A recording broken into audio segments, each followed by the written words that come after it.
Welcome to Stories After Midnight. Today we're going to be reading I Can Smell When Someone Is Going to Die, and my Scholastic Decathlon team stinks of rotting lemons. It's by Trashtia. I really hope you enjoy it. Let's get started. I'm pretty sure I'm going to be dead in the next 24 hours. Whether that's the Costello family or whatever this is, I'm not sure. The police are taking forever, and part of me knows they're either refusing to believe me or RC got them too. I'm holed up on our school bus, so I've got nothing better to do. I want to tell you about my team. We met in our sophomore year, strangers standing outside the club room. Levi was the freckled brunette who wouldn't stop talking about Game of Thrones. Sunny, a pretty redhead, told him to shut up. Tom, a sandy blonde, nodding his head to the music corked in his ears. I just wanted to be a part of a club and get away from my overbearing mother. I won't say it was a perfect start. Our school was lacking in funding, so anyone could join, which made us more of a quiz club. I had some anxiety, so I stayed on the sidelines for a while, watching rather than taking part. It's not like we actually talked to each other initially. The first few weeks we had played Jeopardy and attempted to find more members to cement us as an official academic decathlon club. Unfortunately, though, it was just the four of us, which made it extremely hard for us to be taken seriously. According to Google, academic decathlon teams were made up of 9 members, placed by their GPA.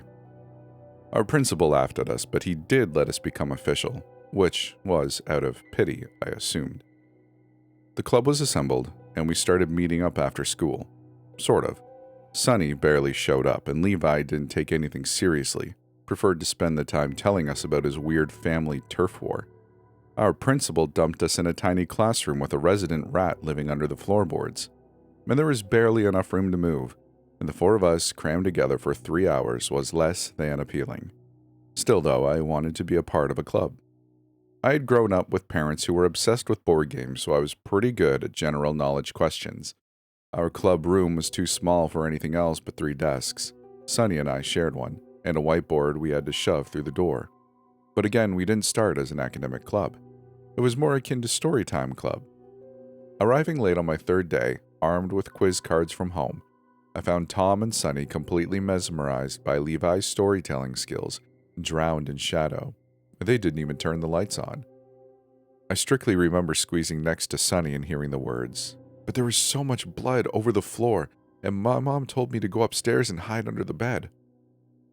Sitting in front of them was Levi, perched on a desk, his legs swinging, a whiteboard marker between his teeth. Sometimes he'd get up and illustrate parts of his story. It sucked that his drawings were all stick people.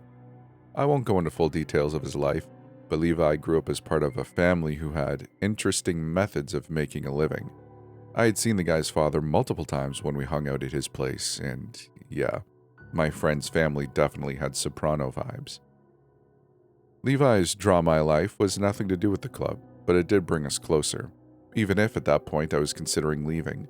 But it's not like it was easy to walk away from these guys. It's like finding your soulmates. Levi wasn't the only one with an interesting life. Sunny Lang was an ex-K-pop trainee who was kicked out for being too fat, which led her to develop a severe eating disorder and a hatred for her own body. Sunny explained her family were originally from Boston, her mother growing up in Korea. She signed up for an idol agency focusing on creating a new girl group and had gotten all the way to the final stages before being kicked for her weight.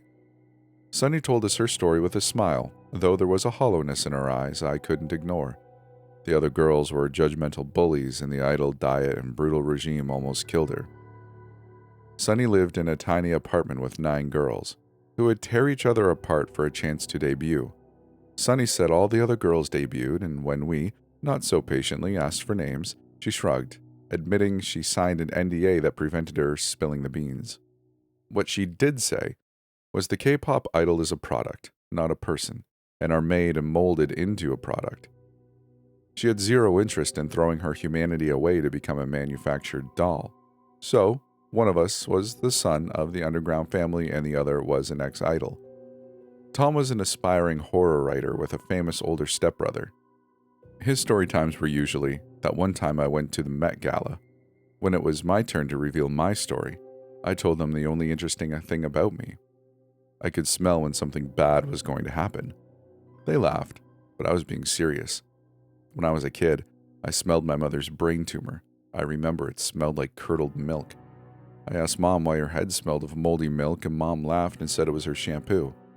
It was actually a grade 2 tumor growing inside her brain. Thankfully, the tumor was found quickly and removed. Growing older, I became sensitive to smell. The little girl choking on the bus smelled of singed wood, and the old man crossing the road stunk of gasoline. In the 4th grade, my classmate Alex Castor smelled of lemons all morning. I sat behind him, choking on the stink all the way through class. And ever since I met him, Alex had always smelled off.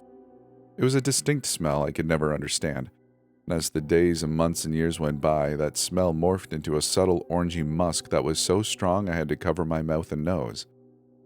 Then he smelled like lemons. During recess, I watched Alex fall off of the jungle gym, straight onto his head. Alex Castor was dead before the paramedics arrived, my panicked teacher attempting CPR when his brains were leaking out of his ears. The school claimed it was an accident, but Alex would have been fine if the jungle gym wasn't built on solid concrete. I told my team members this, and Levi was skeptical. "You can smell bad things?" he said. His lips curved around his milkshake straw. In the early days, we hung out in the local bar. It's not like we were allowed inside, but Levi could get us in anywhere. I was squeezed between Tom and Sonny while Levi took the seat opposite us. I couldn't help noticing our waitress was insisting on free milkshake refills, her frantic eyes glued to Levi. I had zero idea why. Levi Costello was about as intimidating as a fruit fly. Wearing a white shirt with a popped collar, a leather jacket thrown over the top, Levi was giving rebellious Harvard student rather than son of a crime family. Leaning forward, he raised a brow, clearly not believing me. "So, you're like a stink psychic?" I shrugged, sipping my own shake. "Sure." I wasn't planning on telling him the club room smelled off on our first day. Once we actually started the club, Levi surprised us as the smartest member, and getting to know him further, I came to the realization his family were infamous in our own town. However, his parents hid it well. Lucy and Michael Costello were the owners of a popular ramen store in our town, hiding under the facade of two successful business owners.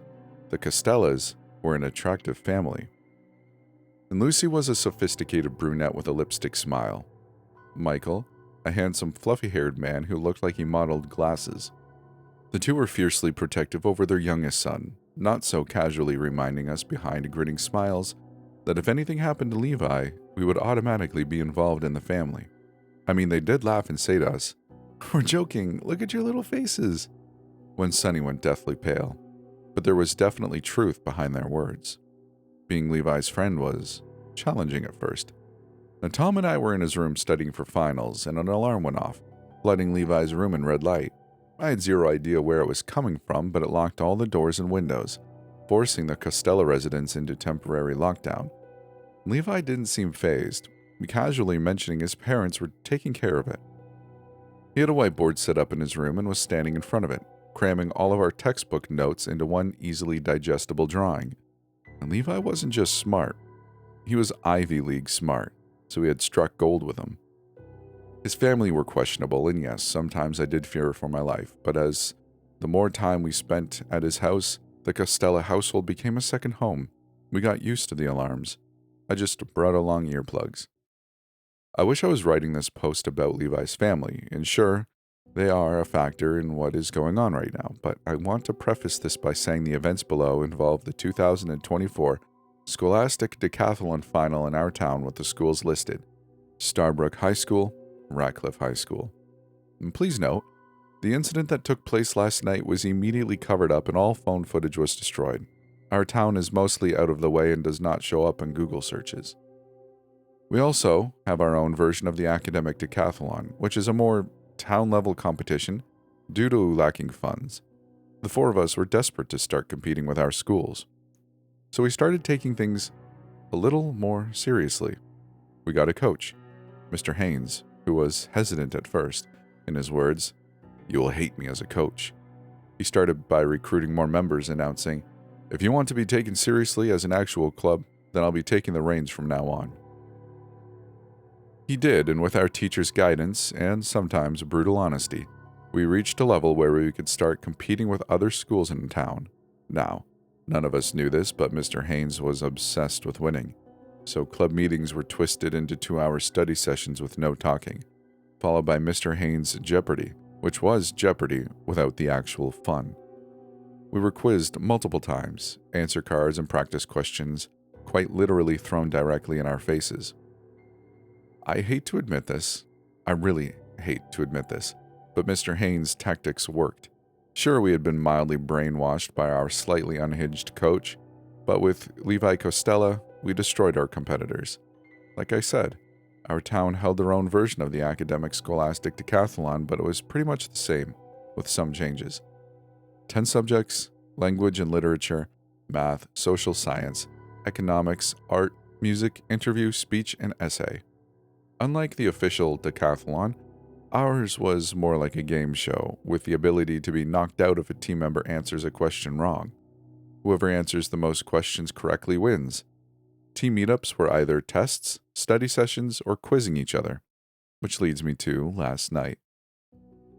The finals were held in the reigning champions, Ratcliffe High School's auditorium, and we were about to win our town's Scholastic Decathlon 2024 championships. Well, I was knocked out in the music section, standing next to my coach who I was sure was going to asphyxiate from excitement. I could smell the sudden potent stink of lemon. I tried to ignore it at first, but the more questions my team were answering correctly, the smell got worse, suffocating my senses. This wasn't just lemon. The stink was like a burning, singeing smell trickling into my nose and the back of my throat. It was stronger than what Alex smelled like. This was suffocating and drowning my thoughts. "Are you okay, Cassandra?" Mr. Haynes nudged me when a Ratcliffe girl was struggling to answer a question, only for Sunny to jump in with the answer. You look quite pale. I nodded, forcing a smile. My gaze was on the Ratcliffe coach, a scary-looking blonde woman whispering in one of her students' ears. The Ratcliffe kid freaked me out. He was way too tall, dark blonde hair and bulging eyes I swear were not blinking. His gaze was glued to Levi, who wore a smug grin. And there was a smaller girl next to the Ratcliffe kid, a MacBook balanced on her knees. Every so often, he leaned into her, the two of them in deep conversation. "I'm just nervous." I jumped when Ratcliffe scored a point, their side erupting into cheers. During the break, we had a mini-team meeting. Sunny rushed to the bathroom to freshen up, and I noticed a Ratcliffe girl with a bouncing ponytail following her. Ignoring our coach's speech, I joined the two girls in the corridor, that lemony scent hanging thick in the air. I caught them in an awkward position. The Ratcliffe girl had her fingers pinched between the material of Sunny's dark blue shirt bearing our school's name. Sunny looked confused. Her lips parted like she was going to yell. Ponytail dropped her hand, suddenly with a nervous laugh. "Oh, I'm so sorry," she gushed. "You had like the biggest spider crawling on your back." Sunny caught my eye, shooting me a reassuring smile. "Thanks." She made sure to keep her distance.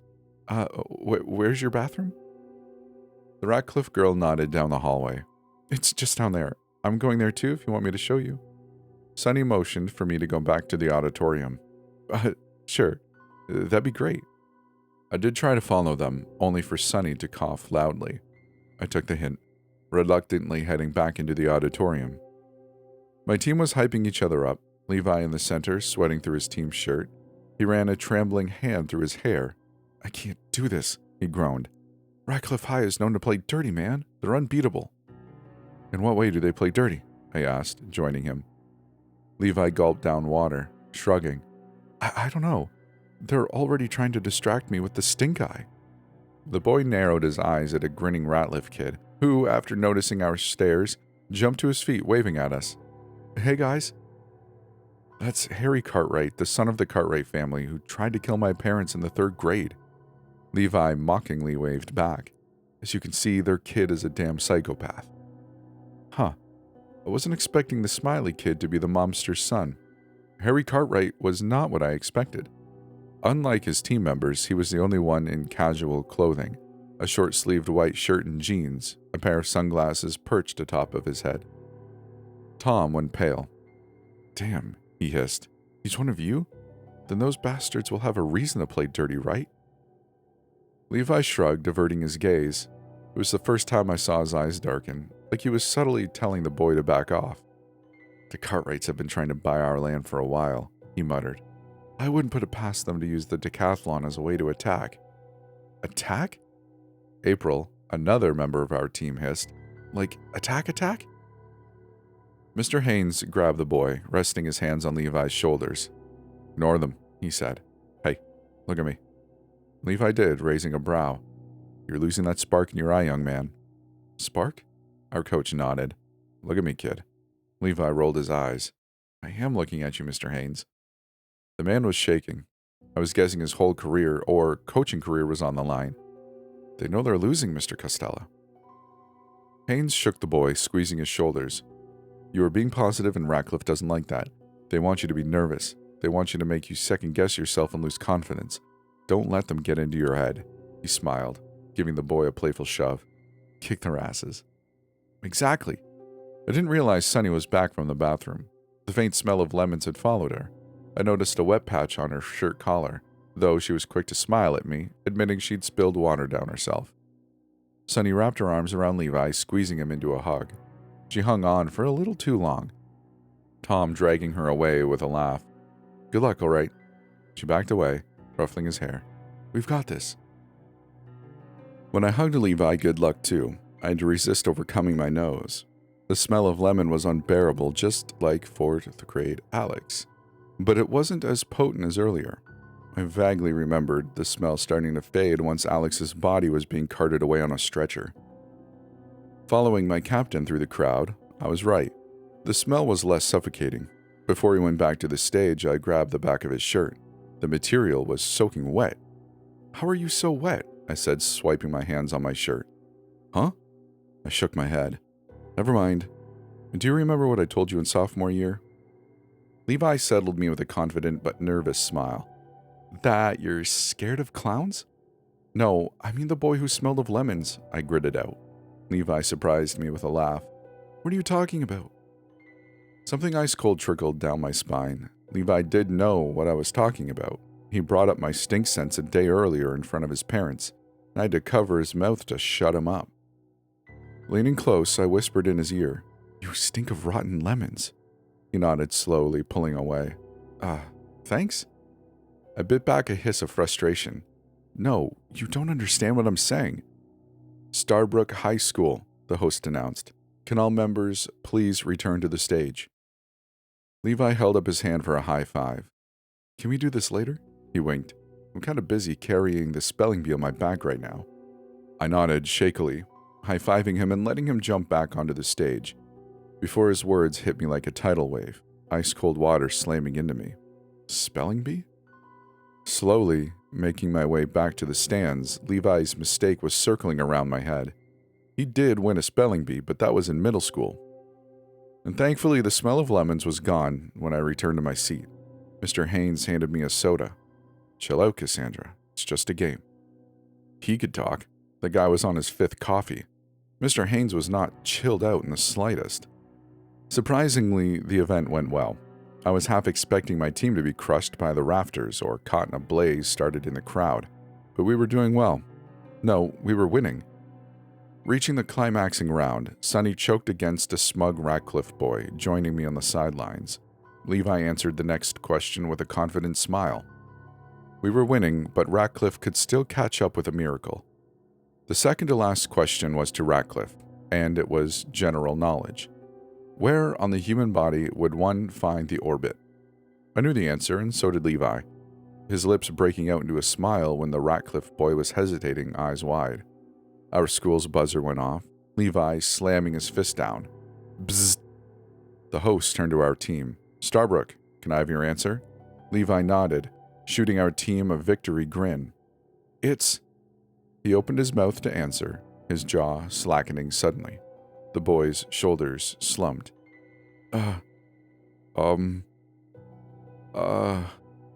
Levi inclined his head, blinking, his eyes glazing over. There was a sudden, hollow vacancy that sent chills down my spine. It was like someone had reached into his skull and yanked out his brain, leaving a shell in his place. To my confusion, our team captain frowned at his buzzer, like he'd never seen one before. He pressed it, exploding into childlike giggles. Bzzz. The audience laughed along nervously. Tom nudged me. What the hell is he doing? Bzzz, bzzz, bzzz. Levi's entire body was slumped, his hand slamming down on the buzzer. I caught something pooling down his chin. Is he drooling? I whispered. Mr. Haynes looked mildly horrified. Has he been drinking? Levi? Tom spluttered. Drinking? Whatever we were watching, however, was definitely influenced by something. Bzz, bzz, bzz, bzz, bzz. Young man, that is not a toy. The host wasn't amused. Starbrook High School, I need an answer from you. He nodded to Levi, who was pressing the buzzer, his smile growing. Once again, the host backed away, like Levi was contagious. Where on the human body would one find the orbit? Levi cocked his head, lips parted. His gaze found the overhead lights, and he winced, his lips curling into a frown. Starbrook High School. Levi jumped, tipping his head back and blowing a raspberry. Palm tree? The audience laughed, and I started feeling nervous. Across from us, I could see the twist of a smirk on the Ratcliffe coach's lips. Bzzz. Levi slammed the buzzer again, giggling. Starbrook High School. If your team continues to act like this, I will be forced to disqualify all members. Our captain stopped, gaze glued to the host, his hand creeping towards the buzzer like it was a big red button. The audience loved it, laughing like they were watching a sitcom. You wouldn't, Tom Whisper shrieked. The auditorium was silent for a moment, awaiting Starbrook's response. Levi stuck out his tongue, slamming his hand down. Bzz, bzz, bzz, bzz, bzz.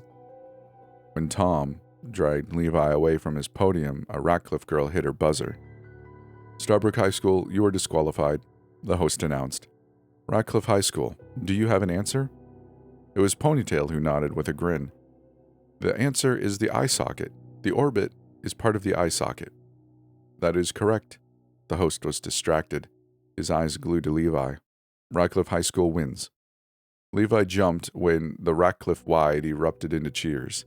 His eyes were wide, clinging onto the buzzer for comfort. Next to me, our coach looked like he was going to faint.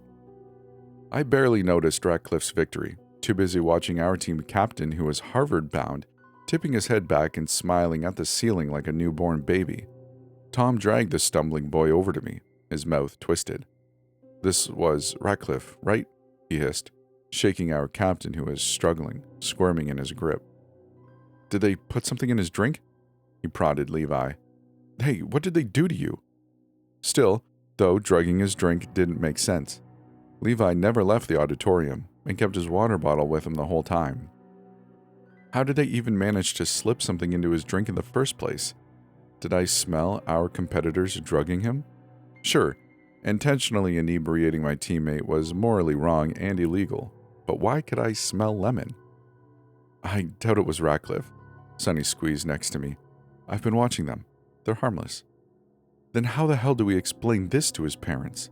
Tom whispered, grappling with Levi, who was fighting to get back to the buzzer. When Tom let go of him, he dropped onto the floor, crawling over to his podium. It was like watching a child, who was determined to piss off the adults. Levi jumped back to unsteady feet. His gaze was glued to the host. A smile curved on his lips when he slammed the buzzer again. Bzzz. Someone please remove the Starbrook boy from the stage. I was embarrassed, the whole team ducking our heads as our captain was forcibly removed from the podium. Mr. Haynes grabbed Levi, pulling him off of the stage. I expected our coach to be mad at him, but I think the teacher was more worried. A phone pressed to his ear while he forced the boy into a sitting position. No, I don't think it's influence from alcohol. I could hear his conversation. Levi kept trying to get up, mesmerized by the buzzer. The teacher was firm but gentle. Hey, sit down, all right? Keep still. He went back to his phone call, gently prying Levi's eyes open. From what I can see, there's nothing wrong. He's just kind of... Mr. Haynes swiped his own hands on his jeans. What? Team Ratcliffe came over to rub it in our faces, though I was still tuned into our coach's hissed whispering. Water? No, I don't think it's water. It smells. No, I haven't told his parents. You guys did awesome. Ponytail's voice was sugary sweet. Too sugary. She held the 2024 trophy, bearing a satisfied smile. I noticed the Ratcliffe members were surrounding Harry like guards. Better luck next time, okay? She held out her hand, her eyes twinkling. No hard feelings? Control your dog, Harry said, amused eyes flicking to Levi, who was once again sprinting back to the damn buzzer. His eyes had visibly darkened, lips curled into a triumphant smile. Harry Cartwright was watching Mr. Haynes chase our team captain like it was his own personal entertainment. I had to look away before I died of secondhand embarrassment. What did you put in his drink? Tom demanded. Weed? Edibles?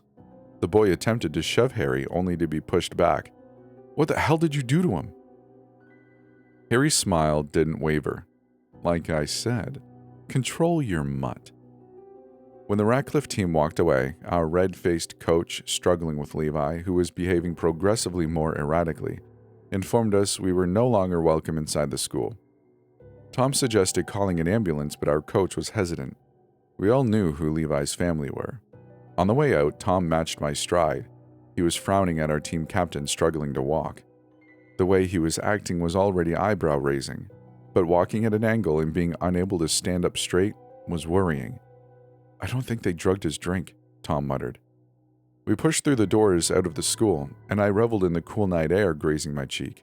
If they did, he would be acting out of it, right? So what's the deal with him acting like a child? I finished for him. Yeah, Tom leaned closer. Do you think this has something to do with the turf war? I slapped at a bug creeping across my cheek. Levi fell over again, this time bursting into giggles. Almost definitely. Levi was right about Ratcliffe playing dirty. I didn't realize how dirty until we were on the losers' bus home. Levi was in the seat next to me, and the kid hadn't moved since we left Ratcliffe. His eyes wide, lips pulled into a dazed grin. Bzzz. The noise startled me from slumber. I was drooling, my head pressed against the window. Outside, the sky was pitch dark, and squinting through the glass, I couldn't get a bearing on where we were. I thought I was hearing things, but when I sat up, I heard it again. Bzzz. It was close. Leaning over the boy, I glimpsed a smear of scarlet on his headrest. I choked on my words. Tom? Tom was in front of me listening to music. He didn't reply, his head of dark blonde curls nodding to the beat. Levi? I managed to get out. I prodded him and his head lolled onto his shoulder. Hey, can you sit up? Bzzz. Bzzz. When the boy didn't move, I gently grabbed his shoulders and pulled him forward myself, something contracting in my stomach. I don't know how long it takes for your mind to fully register something, but my body was already reacting. Levi's seat was infested with bugs, eating their way through the upholstery. I was aware of my body moving back. I threw up, instantly, screaming into my hand. The back of my best friend's skull resembled a deflated soccer ball. What was left of his brain leaking from his skull where a swarm of skittering bugs chewed their way through brain tissue, metallic legs scratching the curved, pearly white of the base of his skull. Levi's head hung, his body flopping into mine, but his eyes were still open, lips still stretched into a smile. Blood ran in thick rivulets from his nose and ears. Bzzz. I could see them, black writhing dots alive in his eyes, wriggling movement under his skin. Tom! I jumped up, stumbling into the aisle, my stomach heaving. And it was only when I was on my knees, swiping bile from my lips, when I realized the others weren't reacting. Tom wasn't moving. I pulled an AirPod out of his ear, a long, slithering string of pink attached to the end. There was a stray bug skittering across his hand, his face starting to twitch and writhe. Moving back, I checked myself over, my hands shaking. Head, shoulders, hair. Clawing through it, my breath was stuck in my throat. Arms, legs, feet. Mr. Haynes was slumped against the window, a reddish froth bubbling from his mouth. Sunny. I started towards the back of the bus, but all I had to see was her bowed head, half of her skull chewed through. Sunny was in a far more deteriorated state. Her face had been ripped through, a skeletal smile glinting in the dim. The thick black smear on the window next to her was moving. When I screamed for the driver to stop the bus, he ignored me. If anything, he stamped on the gas. I moved forward to shake him before glimpsing a bug creeping down his face. Calling 911, the operator laughed at me. "Bugs are eating your friends?" he said. "Do you know the penalty for calling with bullcrap pranks?" The bus didn't stop, so I stayed at the front, while the bugs took over the back, eating through my teammates. And after 4 hours, I risked leaning over the seat next to Tom to check on Levi. They were eating him, chewing all the way through the skin, muscle, and bone. I tried to stop the bus, but the driver's hands were tightly wrapped around the wheel. Another hour and blood was seeping down the aisle, crawling with bugs. Levi was gone, and in his place, a buzzing, skittering pile of bugs that I thought were going to move to a second victim, maybe burrowing into the seats. But no, these things began to tremble, replicating, building. Slowly, nothing became static, and static became muscle, then bone, then flesh. When a body began to slowly form, molded from the dead boy, I stumbled back. These things weren't eating Levi Costella. They were rewriting him. I'm still on the bus. I'm 99% sure that I'm infected with whatever this thing is. I can't stop itching. I keep picking them off me, but they won't stop. And this bus isn't going to stop until I'm like the others. I can feel them chewing into my skull. They're in my ears. I keep spitting them out. Please, someone get them off of me. Help me, I don't want to die at 17. Still alive. Still breathing. Maybe they're leaving me alone? I think I'm okay. There's a pile of bugs at my feet, but they're crawling off of me. Levi really wants to go home. Like he just told me he really wants to go home. He's got a gift for his parents. Levi is next to me right now, an odd smile on his face. The bugs are not finished building him yet, but he'll be ready soon. We will be ready soon. Your son says hello. He is a wonderful boy, is he not? Mr. and Mrs. Costella, I cannot wait for you to meet him. He is our greatest achievement, and rest assured, you will give us what we want. Warm regards, the Cartwrights. And that's the end of the story. I really hope you enjoyed it. If you did and you're on YouTube, consider subscribing and liking the video so YouTube knows that this stuff isn't hot garbage. I'd also love to hear your thoughts in the comments below if you're on YouTube. If you're anywhere else, I'm not sure what your options are, but I really appreciate you for listening. I really hope you did enjoy this story. And if you have any suggestions or like to send your own story to me, go to storiesaftermidnight.com. A huge shout out to my patrons for helping make this episode possible. And come join our Discord. Come talk to us. It's a fun place. We'd love to see you there. So I hope you enjoyed yourself. We'll see you in the next one.